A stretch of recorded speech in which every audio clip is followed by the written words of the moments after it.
ഇത് 5000 രൂപയുണ്ട് ഈ ക്രാബിൻ്റെ വില ഇപ്പം.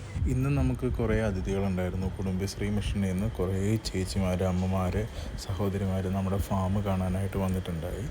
എല്ലാവരെയും നിരത്തിയിരുത്തി നമ്മൾ ഞണ്ട് കൃഷിയുടെ ബാലപാഠങ്ങളെല്ലാം അവർക്ക് പറഞ്ഞു കൊടുത്തു. ആൺപെൺ ഞണ്ടുകളുടെ വ്യത്യാസം, എന്തോരം സൈസ് ഞണ്ട് വയ്ക്കും, ഞണ്ട് എങ്ങനെ തിരിച്ചറിയാം, അതുപോലെ തന്നെ നമ്മുടെ എല്ലാ രീതിയിലുള്ള കൃഷി രീതികളും കൃത്യമായിട്ട് അവർ പറഞ്ഞ് മനസ്സിലാക്കി. ഇതിനെല്ലാം അപ്പുറം നിങ്ങൾ പുറകെ കാണുന്ന രീതിയിൽ 50 പേർക്കോളം ഇന്ന് നമുക്ക് എങ്ങനെ ബക്കറ്റിനുള്ളിൽ തന്നെ ഞണ്ട് കൃഷി ചെയ്യാമെന്നും കൂടെ നമ്മൾ പഠിപ്പിച്ചു. ഒരു സിമ്പിളായിട്ടൊരു ബക്കറ്റ് ഉണ്ടെങ്കിൽ പോലും സ്ത്രീകൾക്ക് പോലും വീട്ടിൽ ചെയ്യാൻ പറ്റുന്ന ഒരു ചെറിയ കൃഷി രീതിയാണ് നമ്മുടെ ഞണ്ട് കൃഷി എന്ന് പറയുന്നത്, ഞണ്ട് കൊഴിപ്പിക്കൽ എന്ന് പറയുന്നത്. അപ്പോൾ അത് കൃത്യമായിട്ട് എല്ലാവർക്കും എത്തിക്കാൻ നമുക്ക് പറ്റിയിട്ടുണ്ട്. ഇതുപോലെ കുറേ അധികം ആൾക്കാർ സ്വന്തമായി സംരംഭം തുടങ്ങണം, കുറേ അധികം മുന്നോട്ട് വരാൻ താല്പര്യമുള്ള എല്ലാവർക്കും നമ്മുടെ ഫാം കാണാം. ചെറിയ ഫീസോടുകൂടി കൂട്ടായ്മയോട് നിങ്ങൾ എത്തുകയാണെങ്കിൽ ഈ മിനറൽ മിക്സ്, ഈ കല്ലുപ്പും മറ്റു മിനറൽസ് ഉപയോഗിച്ചുകൊണ്ട് വീട്ടിൽ തന്നെ എങ്ങനെ ഉപ്പുവെള്ളം നിർമ്മിക്കാം അത് നമ്മൾ പൂർണ്ണമായിട്ടും പഠിക്കുകയും ഫാം വിസിറ്റ് ചെയ്യുകയും ചെയ്യാം കേട്ടോ. താങ്ക്